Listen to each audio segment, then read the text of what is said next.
Frente a Frente.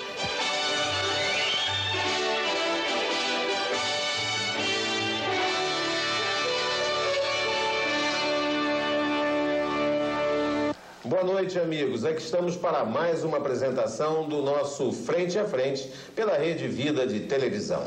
Hoje com a participação da professora Débora Dias Gomes. Professora Débora, que é especialista em pedagogia empresarial, ela é professora formada no Instituto de Educação, ela fez e está fazendo, completando um novo curso na COP da Universidade Federal do Rio de Janeiro, também se formou em português, em língua portuguesa, portanto, e em pedagogia. Portanto, é uma pessoa que tem uma formação muito completa e muito rica na área da educação. E se especializou exatamente numa coisa incrível, que se chama pedagogia empresarial. Ela ensina os marmanjos a trabalhar adequadamente esse processo de reforma, esse processo de mudança, por que passa o nosso país. Não é isso, professora?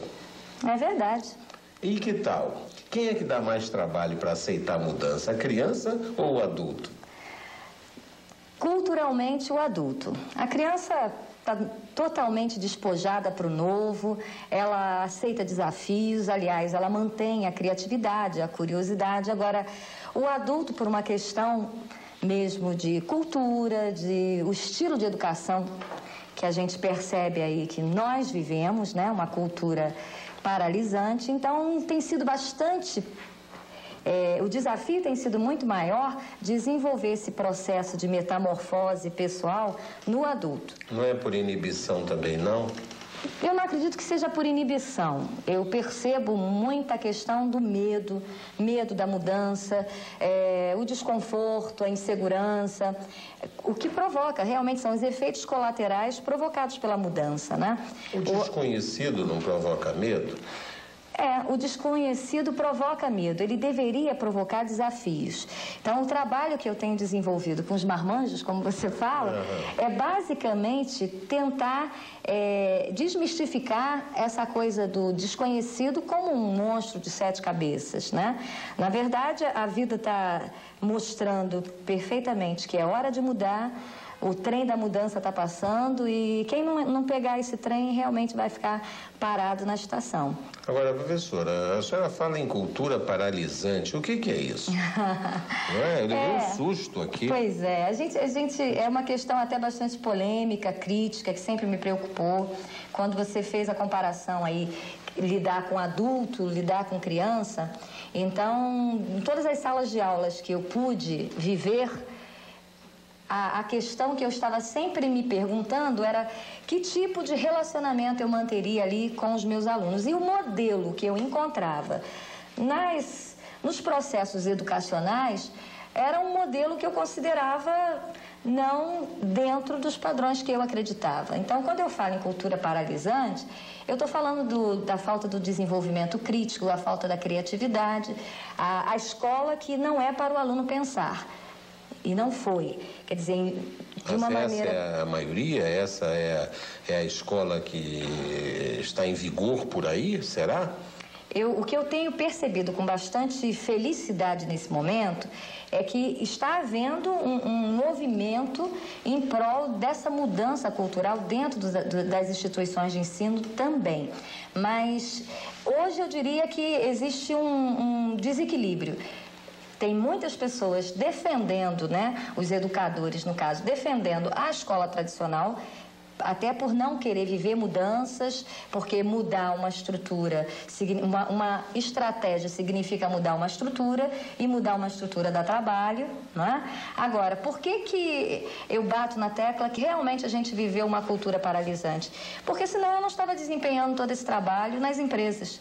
Basicamente, quando eu entro numa organização, numa empresa, o objetivo básico dessa atividade é tentar resgatar nos adultos a criatividade, a felicidade, a satisfação com aquilo que ele faz no trabalho. Mas a felicidade, quer dizer, a senhora pode também devolver felicidade a alguém? Pode? Olha, eu não teria esse poder de devolver felicidade. Não, porque eu já ia me inscrever nesse curso aí. Né? Eu não teria esse poder de devolver felicidade. O que eu me sinto na missão e vejo que é o papel que eu tenho que desempenhar? É de tentar passar dentro desses parâmetros, né, do modelo administrativo na empresa. Um modelo baseado no não pensamento, né? Isso é uma cultura bem taylorista até, aquela questão, ó, alguém tem que planejar, o outro tem que fazer.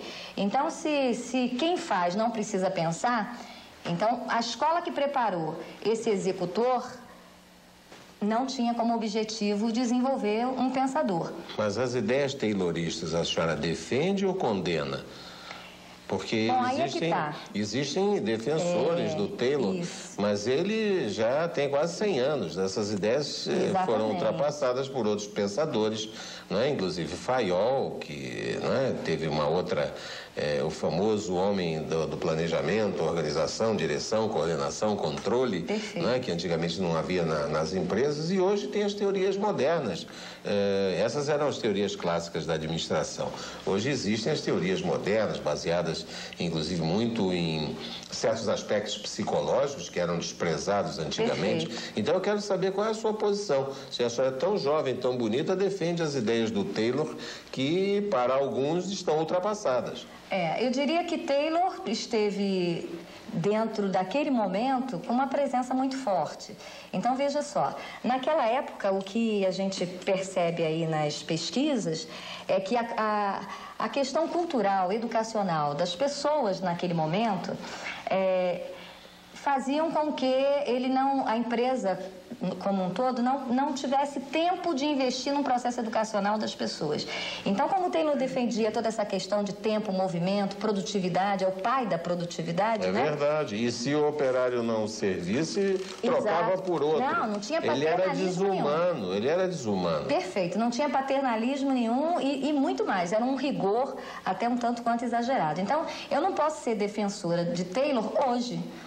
Claro. Eu posso até entender que naquela época, se a gente vê a vida dele, a gente percebe que era um batalhador, uma pessoa que se sujava de graxa, etc. e tal, mas ele ia buscando ações para otimizar a produtividade. Se eu pudesse dar uma dica para Taylor, o que eu diria a ele naquela época? Que a questão que ele poderia realmente atuar era não ter que mudar, não ter que ter a produtividade a qualquer custo, ou seja, a custo da infelicidade do trabalhador. Então, e o trabalhador considerado praticamente como se fosse um número.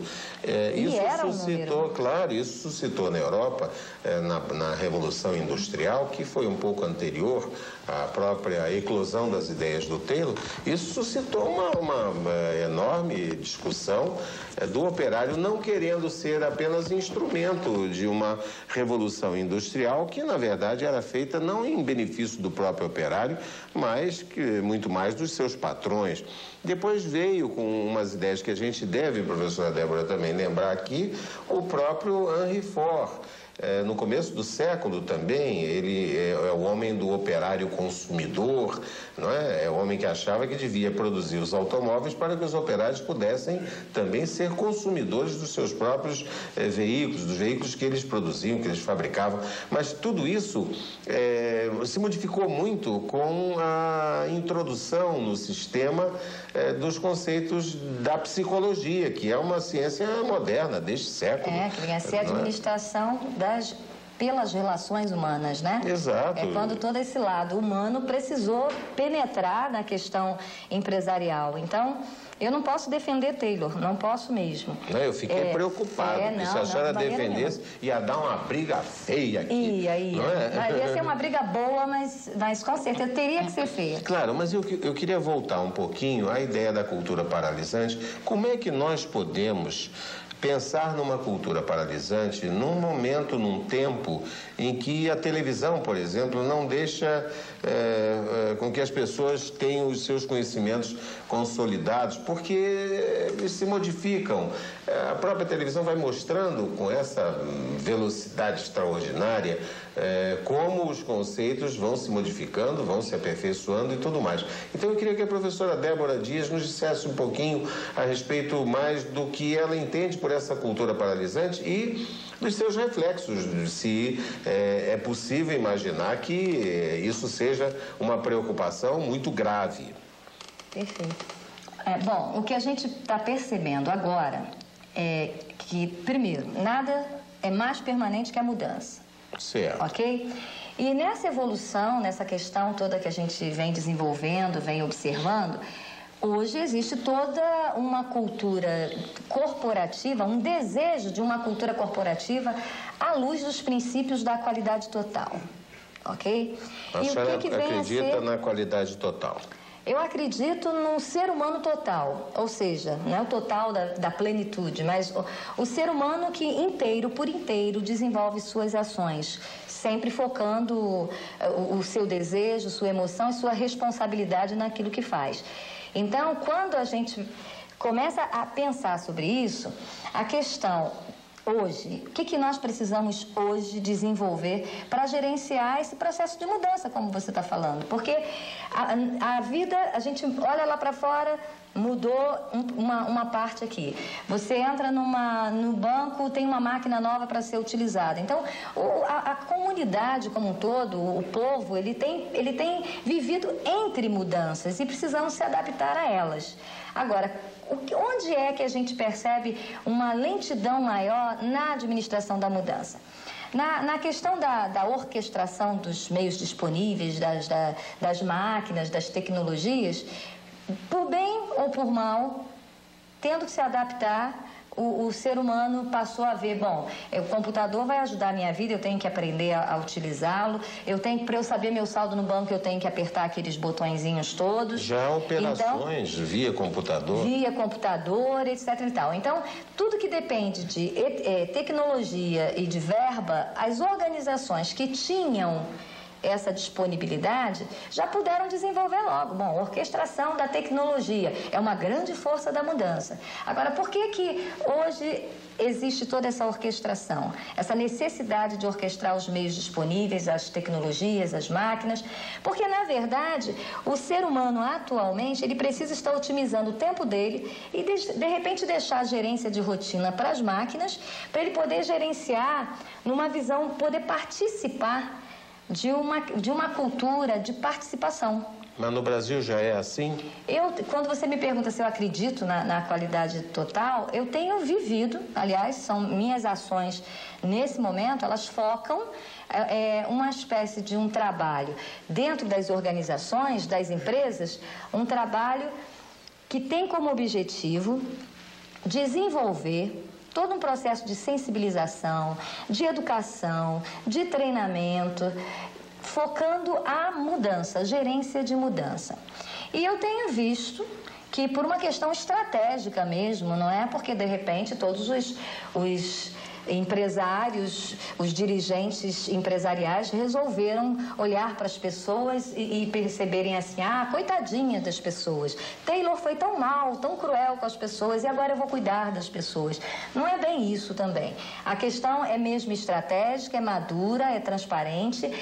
Simplesmente hoje, ao contrário de Taylor, como a gente viu, o ser humano ele é desejado num outro perfil, profissionalmente falando. E quando a gente pensa nesse outro perfil, a gente está pensando no perfil de um ser humano pensante, criativo, que participa de trabalhos em equipe, ou seja, para ele poder participar de uma equipe, ele precisa saber ouvir, saber falar, saber planejar. Então, veja que vai mudando todas as características dele. Professora Débora, então isso são características ou, eu diria que, condições que podem estar adormecidas no cidadão. E o seu papel é despertar isso? É isso que eu acredito. O que compõe o processo educacional? É um despertar, né? Um desenvolver e uma doação. São 3 momentos na vida, um processo educacional na vida de uma pessoa. Então, quando a gente pensa em despertar nesse mundo empresarial, é despertar necessariamente esse gigante adormecido, porque o ser humano, eu acredito muito nesse potencial do ser humano, ele é irrequieto por natureza. Deixá-lo parado é convidá-lo à acomodação. E é basicamente quando eu quando eu falo dessa questão da paralisia, da criatividade, etc e tal, pode ser um termo meio forte, mas é basicamente porque parecia um convite. Não pense, não precise pensar, não participe, você não é pago para ter emoções. Então, essa foi uma cultura desenvolvida. E agora a gente percebe uma volta dizendo para o ser humano assim: participe, pense, seja criativo, desenvolva um processo de comunicação e relacionamento entre as áreas, entre as estações de trabalho que você convive. Mas como é que ele pode ter essas características todas, essas qualidades todas, com uma educação tão ruim como essa que a gente ministra nas nossas escolas? Aí é que está. Hoje eu desenvolvo até um raciocínio assim. Quando eu trabalho com escolas, crianças, e tenho até a oportunidade, o privilégio de ter um laboratório, o laboratório que eu digo, né? Uma escola lá no subúrbio do Rio, na Penha, no Rio de Janeiro. Então, quando eu trabalho lá com crianças, o que na prática eu estou buscando desenvolver? Um processo preventivo. Ou seja, já desenvolver desde as bases, né, desde o ensino básico, esse ser humano pensador. Quando eu trabalho na empresa, eu penso num outro ângulo. É basicamente um processo corretivo. Com toda essa questão, esse tipo de educação que convidou o tempo inteiro o aluno, né, a não pensar, tipo assim, ó, 1 dúzia é 12. Aí o Joãozinho responde, a professora pergunta, né? 1 dúzia é 12. 1 dúzia é 12, Joãozinho. Ok? Joãozinho, quanto é 1 dúzia? É 12. Ah, que aluno brilhante. Quer dizer, estímulo, resposta. Mas a memorização também não é importante no processo educacional? Basicamente, ela é importante, mas não como uma alavanca. A memorização é como se fosse uma ferramenta que o próprio aluno deveria desejar usar. Quer dizer, hoje eu não condeno tabuada, não condeno nenhum tipo de instrumento que o aluno tenha que utilizar para memorizar. A questão uma coisa eram aquelas arguições orais que a gente tinha, que ficava todo mundo com dor de barriga, porque a professora tomava a tabuada, porque pura e simplesmente você só precisava decorar. E como você não sabia o que significava, não sabia processar o processo, bom, multiplicação, só decorava. Não seria muito mais simples? O que significa o processo de multiplicar e fazer algumas comparações e por aí vai? Então, nesse aspecto, o aluno, quando ele começa pelo despertar, dificilmente ele vai começar pela decoreba. O professor nunca vai usar esse instrumento.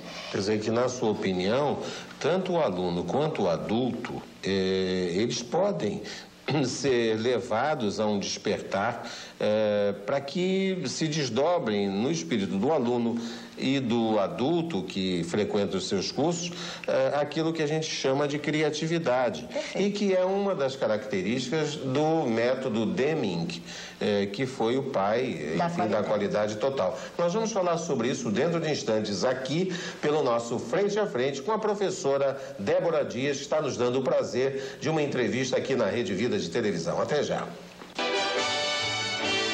Estamos de volta com o nosso Frente a Frente pela Rede Vida de Televisão.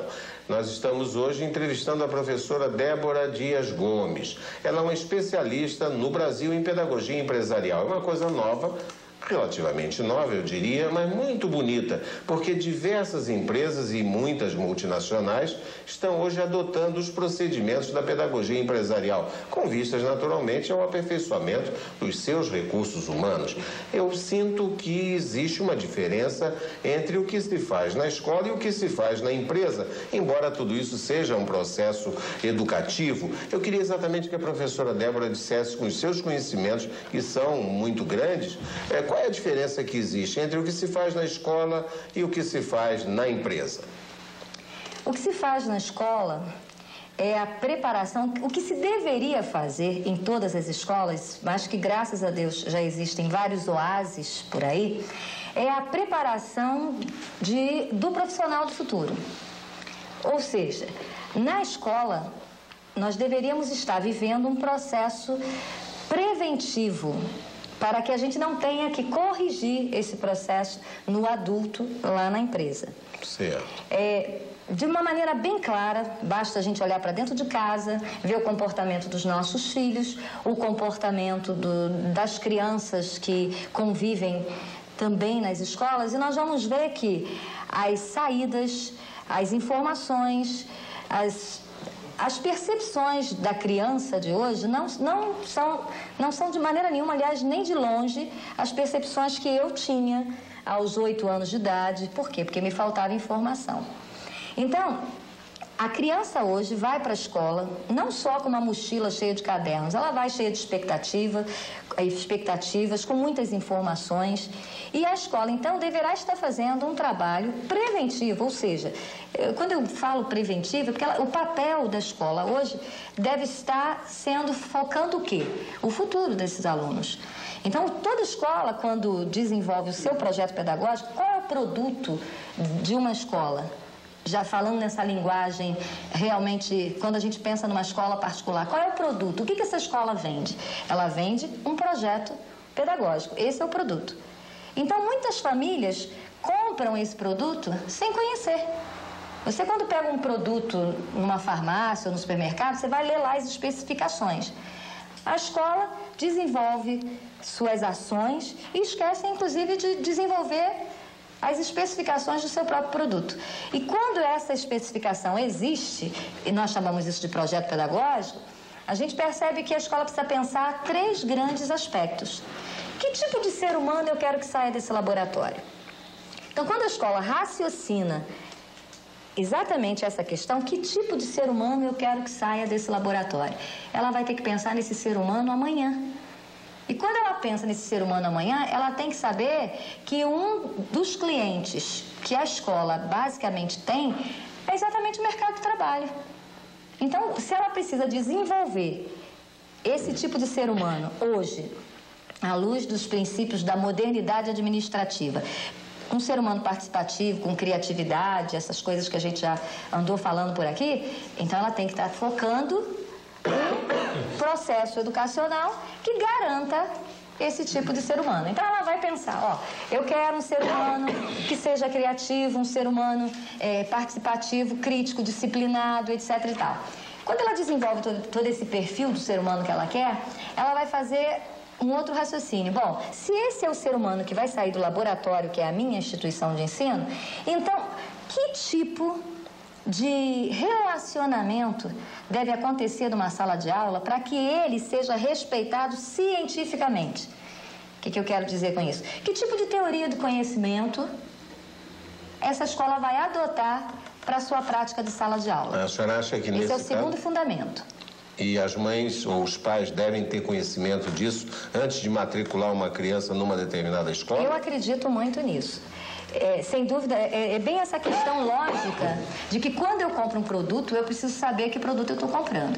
Então, quando a escola desenvolve o produto dela, que é o projeto pedagógico, nessas 3 linhas, primeira linha, que tipo de ser humano eu quero desenvolver? Aí tem que fundamentar isso em aspectos filosóficos, éticos, políticos, etc. e tal. Num segundo momento, que tipo de teoria do conhecimento nós vamos adotar para poder desenvolver esse ser humano? No terceiro momento, o terceiro pilar desse projeto pedagógico vem a ser basicamente o seguinte: bom, já que a gente quer esse ser humano, a gente vai tratá-lo cientificamente dessa forma. Veja lá essa relação que a gente fez com o Taylor. Quando se Taylor pensasse assim, que tipo de ser humano eu quero que saia desse laboratório? Que resposta o Taylor deve ter tido? Um ser humano que não pensa, não tem que criticar, tem só que fazer o que a gente manda, ok? Porque ele estava preocupado com o a produto. produtividade, só com o resultado. O produto era, exatamente, era a preocupação dele, não o ser humano.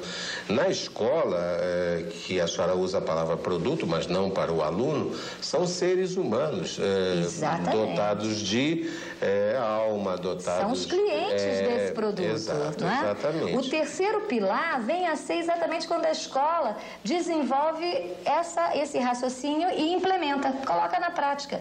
Ou seja, que método que eu vou usar? Que ferramentas eu vou estar utilizando para praticar esse processo científico de aprendizagem? Quando a gente pensa em aprendizagem, né? Nós vamos voltar para o outro lado, que é a educação na empresa. Mas a gente vai ver que ambas têm uma coisa em comum, que é a aprendizagem. Hoje a escola precisa focar a aprendizagem, preparando o ser humano para ser sucesso no mercado. Para ser sucesso na vida material, na vida emocional, na vida espiritual, aliás, o sucesso de um ser humano completo, realizado profissionalmente, emocionalmente e espiritualmente. Isso sim, professora, a senhora falou uma coisa lindíssima, porque tem muita gente que liga apenas a educação ou a escola à formação para o mercado. Isso é uma coisa abominável. Com certeza. Você imaginar que você vai criar, vai formar um cidadão dentro da escola apenas para que ele trabalhe. Apenas para que ele ganhe dinheiro. Exatamente. Ele tem que ter também os outros aspectos, como a senhora colocou, os aspectos espirituais, os aspectos da própria felicidade do ser humano, que parte ao trabalho, mas existe muito mais coisas além disso, não é? Porque senão ele consegue o trabalho, mas não é feliz. Exatamente. Não é? E aí ele consegue o trabalho, mas não consegue ser feliz também no trabalho. A questão, inclusive isso, porque se a gente for parar para pensar, a escola hoje precisa focar que tipo de ser humano eu quero desenvolver. E aí nós já montamos esse perfil desse ser humano. Bom, então cientificamente eu vou tratá-lo assim. Então, que ferramentas que eu vou usar na sala de aula? E aí as escolas começam hoje a pensar em interdisciplinariedade, ou seja, aquele processo fragmentado. O professor de história não tem nada a ver com de geografia, que não tem nada a ver com de matemática, de ciências, e todos eles estão desenvolvendo informações para o mesmo aluno. Posso dar uma partezinha? Por favor. Isso é uma coisa linda também, porque são as coisas que a gente chamava no antigo, ele ainda existe aí, fazendo o maior sucesso, mas há muito tempo atrás, no Colégio de Aplicação Fernando Rodrigues da Silveira, da Universidade do Estado do Rio de Janeiro, que é uma das maiores escolas e melhores escolas do Rio de Janeiro. São as atividades integradoras. Não se pode ter as disciplinas isoladas umas das outras.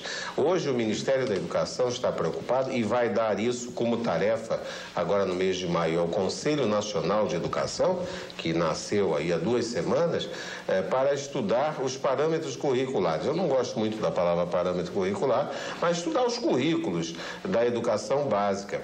E se cunhou uma palavra até brava chamada transversalidade. Ou seja, quando se der educação para o trânsito, isso não é uma nova disciplina, mas é sim alguma coisa que deve estar vinculada a 2 ou 3 das disciplinas existentes. Da mesma forma, a orientação a respeito de drogas, da mesma forma a orientação sexual, da mesma forma ética, vem aí. A ética pode ser inclusive uma atividade ou uma técnica ou uma ciência, enfim, que possa estar presente em todas as disciplinas usuais de um currículo. Então eu acho que essa transversalidade é muito bonita e vai ser uma grande novidade, e eu queria aproveitar esse apartezinho para dar essa informação aos nossos telespectadores. Mas siga, professora, porque eu estou muito interessado nas suas observações, principalmente porque nós devemos considerar o que todos já perceberam, que as crianças para as quais nós estamos imaginando projetos pedagógicos assim ou assado, são as crianças da virada do século. Elas já estão na escola. Já estão na escola. E a expectativa em relação ao futuro dessas crianças é muito grande. Nós queremos que elas sejam mais felizes do que nós fomos. E como é que isso vai acontecer? Exatamente quando a escola desenvolver, nesse terceiro pilar, ações efetivas. O que seria efetividade? É a gente fazer a coisa certa, da maneira certa, constantemente.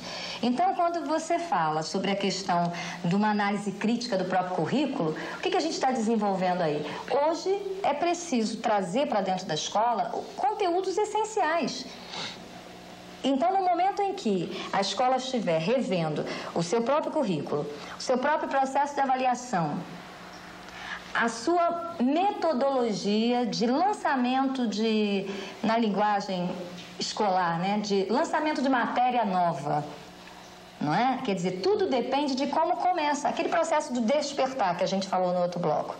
Então, nesse terceiro momento do produto, do projeto pedagógico de uma instituição de ensino, ela vai ter que estar desenvolvendo ações para garantirem aquele ser humano que está lá.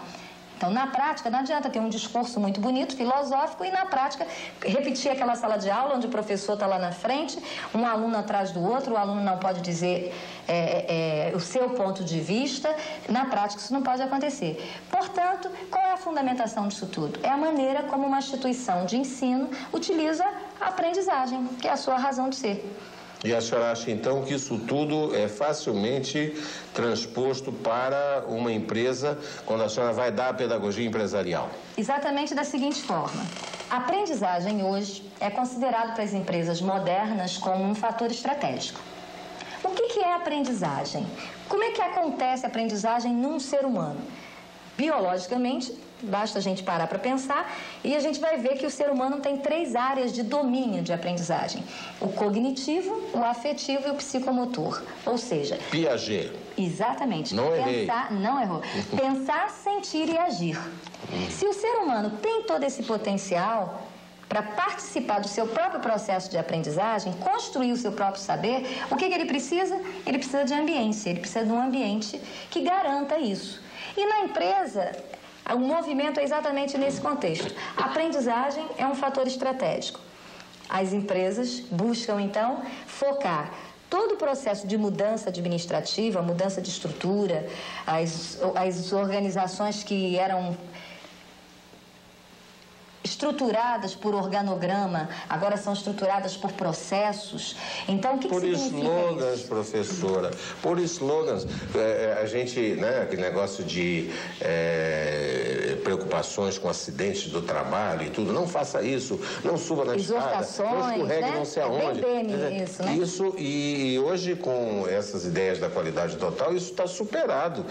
Quem vive de slogans está vivendo do passado, ou para o passado, ou virado para o passado, porque não é assim, não. O convencimento não se faz através de cartazes ou outdoors, não é por aí. O que existe é um processo mesmo de educação, como diz a professora Débora, que passa por essa linha de aprendizagem como um fator estratégico. Como um fator estratégico. E pensando que, se a aprendizagem é um fator estratégico, esse momento da organização, ele precisa ser feito mais do que um processo. O convencimento tem que ser... Qual é a ferramenta para o convencimento? É quase que um processo de sedução. Que isso, professor? É verdade. É quase que o processo de sedução. A essa hora da noite? A essa hora da noite, 9? É quase que um processo de sedução. Por que é um processo de sedução? É aquele mesmo processo de sedução que a gente vê como ideal de uma professora despertar a atenção do aluno para aquilo que ela quer ensinar. Então, ela precisa seduzir a atenção, seduzir o aluno. Claro. A mesma coisa tem que acontecer com o marmanjo, sim. As pessoas precisam parar com essa coisa, porque eu sou adulta, eu tenho que aprender no sacrifício. Então, que eu já sei, não preciso aprender. Sim, porque esse aí é um tremendo obstáculo. E, aliás... para a questão da organização hoje não está conseguindo, algumas empresas não conseguem a tranquilidade nesse seu processo de mudança, nesse seu processo educacional, basicamente porque ainda existem muitos gerentes, muitos diretores com um nível de arrogância lá em cima, como quem diz, eu já sei tudo, eu sou especialista, eu já sei tudo. Quando, na verdade, isso é tão antigo, né? Quanto mais sei que não sei nada. Portanto... Esses são os gerentes. E o dono da empresa, quando ele acha que sabe tudo? Tem também, não tem? Tem, acho que em todos os níveis.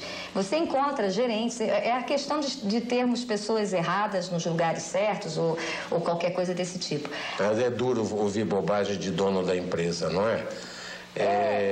Não deve ser. Triste. Porque ele está dizendo bobagem só porque é o dono da empresa. Em geral, é herdeiro. É de lascar. Ouvir herdeiro, como incomoda. Mas é muito interessante também quando a gente vê o outro lado. Quando a gente vê o empresário percebendo que ele precisa olhar para o mercado e que o mercado é incerto, que o mercado está sujeito a mudanças e que hoje, se as suas pessoas não acompanharem estas mudanças, portanto, para as pessoas acompanharem todo esse processo de mudança, ele precisa ser o número um, precisa ser o número um em educação também. Dá o exemplo. Dá o exemplo, porque a gente ensina aquilo que a gente é. Se ele não é, ele já vai começar criando ruídos. Uma mensagem falsa. A partir do início. Aí aquela mensagem que a gente conhece bastante. Uns fingem que aprendem, outros fingem que ensinam, uns fingem que mandam, outros que obedecem. Quer dizer, o pacto de mediocridade que vigorou por tanto tempo. E como a gente está falando muito em qualidade hoje, e a mudança traz exatamente essa ferramenta, porque qualidade total seria uma ferramenta. Ela não é um modelo, ela não é um programa, é um processo. É um processo e é o verdadeiro processo educacional. A questão da qualidade total, a gente pode imaginar dentro do futuro empresas totais, sem precisar até falar em qualidade como se fosse um substantivo, mas já como algo incorporado na vida das pessoas, nos métodos, nos processos, nos produtos e por aí vai. Agora veja, se o Japão acreditou, porque o Deming, ele é americano, não é? E ele, nos Estados Unidos, não conseguiu impor lá os seus 14 pontos essenciais. Foi para o Japão, o japonês espertíssimo acreditou naquilo, implementou, teve uma modificação profunda nas suas empresas, aí nasceu a flexibilização, nasceu a toyotização e o Japão espantou o mundo com o crescimento astronômico da sua indústria. E isso, evidentemente, trouxe reflexos econômicos, reflexos sociais também profundos na vida japonesa. Aí o americano viu de onde provinha isso tudo, não é, professora? E foi atrás e o Deming acabou fazendo sucesso também na sua própria terra. Agora, isso tudo, na nossa opinião, porque nós estamos coincidentes desde o primeiro momento, tem a ver com a educação propriamente dita, porque um dos pontos mais importantes, se é que nós podemos estabelecer uma hierarquia dos 14 pontos essenciais do Deming, é a educação. E eu queria me debruçar um pouco mais sobre isso com a professora Débora Dias, que está aqui hoje conosco no nosso Frente a Frente pela Rede Vida de televisão, mas falaremos sobre isso dentro de instantes. Nós voltaremos. Até já. Volta com o nosso Frente a Frente pela Rede Vida de televisão. Como eu disse, nós estamos tendo o privilégio de ter aqui conosco hoje uma pessoa que é uma pioneira. Ela está trabalhando sobre pedagogia empresarial, mas com uma experiência muito grande por ser diretora de escola e com a experiência também de estar convivendo há alguns anos com grandes empresas, algumas multinacionais, que se interessam pelo trabalho da professora Débora Dias Gomes. Não é parente do teatrólogo Dias Gomes, eu já perguntei. Não é, professora? É parente? Não. Não. Dias veio da minha mãe e Gomes do meu pai. Um verdadeiro encontro. Tá vendo só? E o Dias Gomes, ele tá bem, obrigado, né? Fazendo sucesso lá na TV Globo. Nossa co-irmã. Como diz o Luiz Galon, a TV Globo, nossa co-irmã. Olha a pretensão nossa, que não é? bonito. Nós temos que viver de um pouco de pretensão também. Mas, professora, e falando do Deming, dos postulados da famosa qualidade total, as empresas também estão se interessando muito por qualidade total, pagam aí uma boa grana para quem é entendido nisso, né, para falar sobre os elementos essenciais do projeto Deming. Como é que a senhora vê a educação ligada a esse projeto de qualidade total? Isso tem compatibilidade ou isso é uma forçação de barra? Mais do que compatibilidade, isso fundamenta. As ações para a qualidade ou de qualidade, elas só acontecerão verdadeiramente se as pessoas forem educadas. Já que você citou Deming, temos outros gurus bastante interessantes, mas quando a gente fala em educação, o Deming fala assim: institua um sólido programa de educação e treinamento. Então eu levo ao pé da letra essa questão. Institua um sólido programa de educação e treinamento. Se a aprendizagem é o fator estratégico, e se o ser humano aprende com a cabeça, com o coração e com a ação, então esse sólido programa de educação e treinamento, ele precisa estar focando basicamente um momento educacional para a organização, que aliás, não fui feliz, não é um momento, é um processo. Essa semana mesmo, o que eu estou fazendo aqui em São Paulo? Eu estou desenvolvendo com a Aspal, a Coca-Cola aqui de São Paulo, um processo de treinamento e educação para 2 públicos diferentes. 2 dias, estou completando um trabalho como se fosse a preparação de multiplicadores para a qualidade. Olha que interessante. O que essas pessoas estudam? Será que é só exposição oral, como lidar com retroprojetor, como se posicionar na frente do público? Não, não. Eles desenvolvem todo um processo de o que significa ser um educador. O que significa ser um instrumento de despertar num outro ser humano a necessidade de olhar o que está acontecendo no mundo e como é que a sua vida está diante dessas mudanças todas. E compreender isso. E compreender isso. Ver só é pouco. Exatamente. Eu preciso ver e compreender. Ver e compreender. Então, é aquela história, é o perigo dos comos sem os porquês. Então, esse processo educacional tem que focar o tempo inteiro os porquês. Não adianta treinar simplesmente para mostrar como.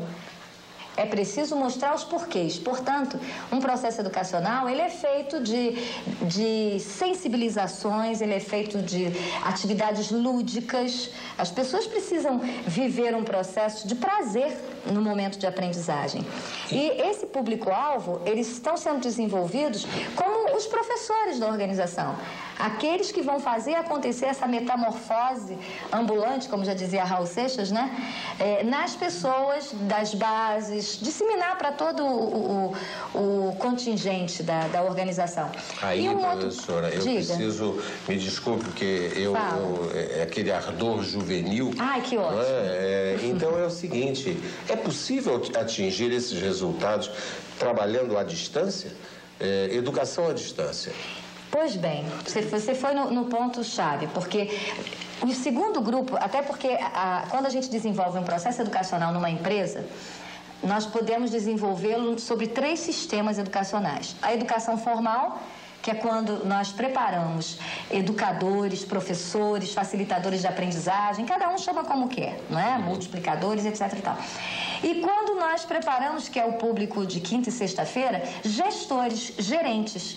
Qual o papel desses gerentes? Esses gerentes são responsáveis, olha o título do curso, Gestores da Transformação. Esses gerentes são responsáveis por fazer acontecer esse ambiente de mudança, até como a vida está nos mostrando, esses processos de mudança muitas vezes eles são dolorosos, mas não precisam ser catastróficos. Então, esses gestores de mudança, eles são responsáveis por um outro sistema de educação, que é a educação permanente. E um terceiro sistema de educação que pode ser usado na empresa, mas como suporte e não como um único meio, é a educação à distância. Quando um próprio processo estratégico, né, vamos supor, pessoas que um comitê, um time que tem a responsabilidade de planejar ações educacionais, que pensam nessas 3 linhas. Que ações nós podemos desenvolver para promover a educação formal? Pessoas em sala de aula, com os multiplicadores, aprendendo conceitualmente as coisas, sendo sensibilizadas. Agora, como nós vamos garantir que esses conceitos façam parte de um processo de desenvolvimento pessoal? São os gestores responsáveis por fazer acontecer a educação continuada, a educação permanente, a educação do dia a dia. Então, veja que esse gerente ele tem que ter um outro perfil. Ele é mais completo. Ele precisa ser, porque ele precisa saber ouvir, ele precisa saber dar feedback, ele precisa alavancar o crescimento das pessoas, ele passa a ser um gestor de pessoas e não de coisas. Ele precisa parar de gerenciar rotinas para fazer as pessoas se comunicarem, para promover o processo de integração no dia a dia. E eu insisto, isso pode ser feito também à distância. Eu queria insistir na pergunta, porque eu vejo o seguinte, a senhora recebe uma tarefa de passar uma semana dentro de uma grande empresa, no caso é a Coca-Cola, né? Podia ser a Pepsi também, mas no caso é a Coca-Cola, né? Muito bem, a senhora fica lá uma semana, ensina isso tudo, gestores de mudança, queremos a mudança, é preciso, sai todo mundo preocupado com isso. Energizado. Energizado e tudo mais. Muito bem, aí daqui a 3 meses, se vem um curso à distância, reforçando isso, recordando é altamente isso, rico. não é uma coisa complementar? Só é. Por isso que precisa ser esses 3 sistemas, porque eles se complementam. Um processo de educação à distância, na prática, coisas simples do tipo, toda semana um texto sendo disseminado na organização, com as pessoas podendo, inclusive, participar de interpretações por escrito, nada de pressão. Então, esse processo de educação à distância, ele é fundamental, porque ele vai, basicamente, despertar aquela sensação que o ser humano realmente tem de implementar a melhoria na sua própria performance. E mostrar que isso é um processo contínuo, como é, aliás, o processo educacional. Precisa ser. Sempre se falou que a educação é um processo contínuo. Em latim, é o continuum, isso. Né, de que se fala tanto. Agora, professora, existem aí 3 ondas vivendo, ou 3 ondas pairando sobre a cabeça de cada um de nós. Sobre o mundo civilizado, né? É o processo de globalização, é o processo de energização, com esse nome terrível, e o processo de orquestração. Como é que a senhora define cada um deles para o nosso conhecimento? O que significa cada um deles? Bom, quando a gente pensa em globalização, que aliás foi a grande alavanca para entrar na mídia a questão da qualidade total, tendo até aquelas questões de certificados, né? ISO 9001, 2, 3, 4, para garantirem... Tem 1000 empresas já com isso. Para garantirem um certificado que desse para o fornecedor a oportunidade de derrubar as fronteiras, né? Globalização, mercado global. Só que junto com o produto, todos compram tudo de todos. Muito bem. Junto com esses produtos, com essa globalização de produtos, vem também informações, hábitos, valores, crenças. Então a gente começa a perceber que a globalização exige hoje do cidadão brasileiro uma mente global. As ações que são necessárias para que a gente possa viver esse efeito da globalização é expandir nosso quadro de referências, desenvolver capacidade de lidar com diferenças culturais, o que causa conflito, por isso que a gente precisa de times, para as pessoas desenvolverem essa questão de consenso, de escuta e por aí vai. E a gente precisa desenvolver momentos de informações internas dentro da empresa e fora. Então, globalização é a derrubada dos muros entre o mercado, entre os mercados. Mas junto com o mercado vem informação, vem crenças e valores. A energização é uma segunda grande onda que é alavancada pela primeira. No momento que vem novas informações, o que faz a mudança? Por que hoje a mudança é veloz? Porque a informação vem numa velocidade incrível. Muito grande. Muito grande. A gente já sabe hoje, quando nós estamos comprando tecidos da China e sapatos da China, que eles são baratos e não valem nada. Nós já sabemos hoje, o pessoal compra sapato da China, preterindo, inclusive, os nossos bons sapatos que são produzidos em Franca, em Novo Hamburgo, lá no Rio Grande do Sul, que eu visito sempre e que são sapatos de uma qualidade extraordinária. A China manda para cá, ela que tem lá trabalho escravo, né? Produtos que não valem nada, eles não duram. Tecidos vagabundos da mesma forma. Então o nosso povo já está adquirindo consciência de que às vezes esse mais barato sai mais caro, porque se compra uma porcaria e não dura nada, é evidente que está mais caro. Então esse nível de informação que felizmente nós já estamos chegando. Nós já estamos chegando, e isso significa que o povo brasileiro ele pode, se quiser, desenvolver a sua criticidade, porque não está faltando informação. Não está faltando informação, está faltando disciplina para fazer acontecer a informação. A questão da energização, ela vem exatamente a partir do momento em que, visto o novo, global, mente global, princípios diferentes, metodologias diferentes, crenças, valores, etc. e tal. Então, o que acontece? Entra dentro das nossas empresas, da nossa casa, da nossa escola, toda essa informação. Fatalmente, se os líderes dessas organizações, seja lá qual for, não gerenciarem essas mudanças, essas novas informações, eles não vão gerenciar nada. Então, o que significa essa segunda grande força? É a derrubada dos muros entre as hierarquias, é a maneira de gerenciar pessoas. É a partir dessa segunda onda da mudança que a gente percebe a organização mudando a sua própria estrutura de administrar. Que acabou o chefe, não tem mais? Esse é o ideal. Precisamos de líderes, precisamos de times, não precisamos de chefe porque não temos mais tribos. As pessoas hoje já precisam ter consciência, criatividade para negociação, para não precisar exatamente viver como uma tribo.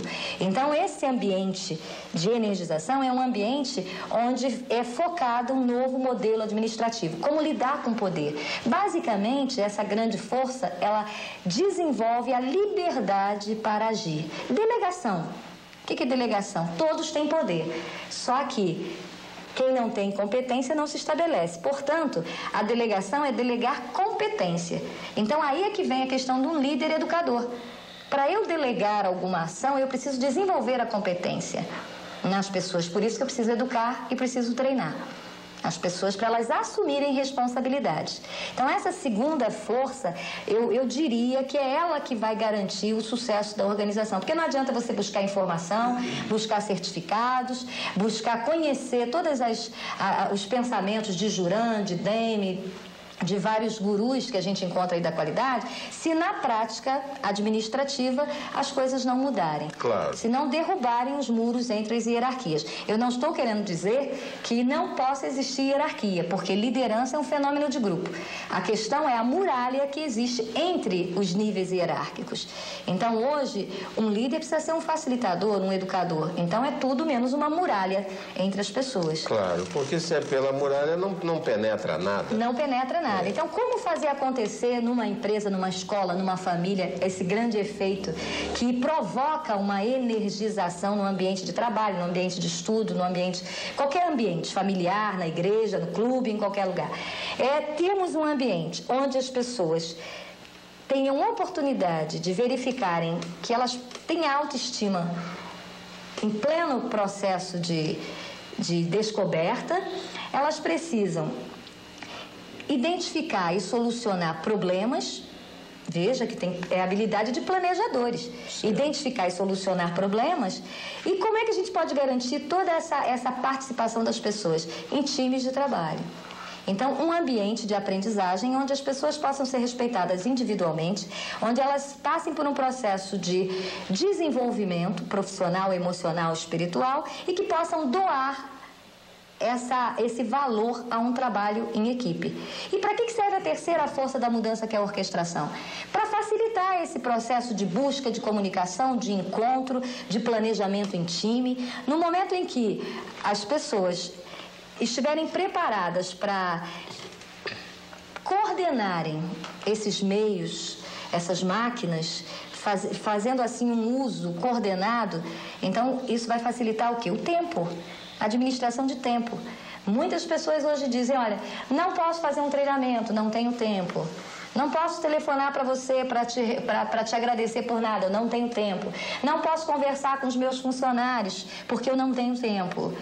E aí, o que acontece? Não sabe administrar o tempo. Não sabe administrar o tempo. Então, saber administrar o tempo é exatamente ter qualidade de vida. Porque quando eu sei administrar o meu tempo, eu preciso ter o exercício mental de saber o que é essencial. Porque eu preciso dedicar o meu tempo ao que é essencial.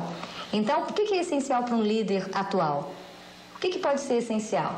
É exatamente desenvolver um processo administrativo que esteja focando sempre a mudança e seus efeitos colaterais. Quer dizer, garantir uma maneira de lidar com a mudança sem catástrofes. Até processos dolorosos, difíceis, porque culturalmente é o que a gente está vivendo, um tremendo processo de aculturação no mundo como um todo, principalmente no nosso país.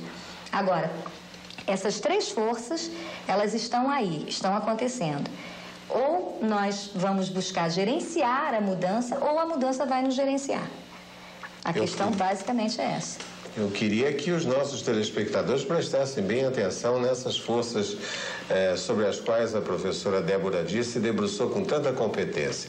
A globalização, a energização e a orquestração. São fatores realmente essenciais hoje na vida moderna para que o Brasil possa viver, enfim, o seu tempo de mudança, que a nossa sociedade possa ser mais livre, mais feliz também, que o bem-estar aumente em toda a nossa população. Esse desafio imenso está colocado à frente dos homens de governo, mas que está também diante de cada um de nós. Eu quero agradecer muito à professora Débora Dias por essas lições admiráveis que marcaram o programa de hoje, o nosso Frente a Frente. Agradecer aos nossos telespectadores e prometer que no próximo domingo, neste mesmo horário, nós estaremos aqui com mais uma apresentação do Frente a Frente pela Rede Vida de televisão. Uma boa noite, amigos. Muito obrigado e até lá.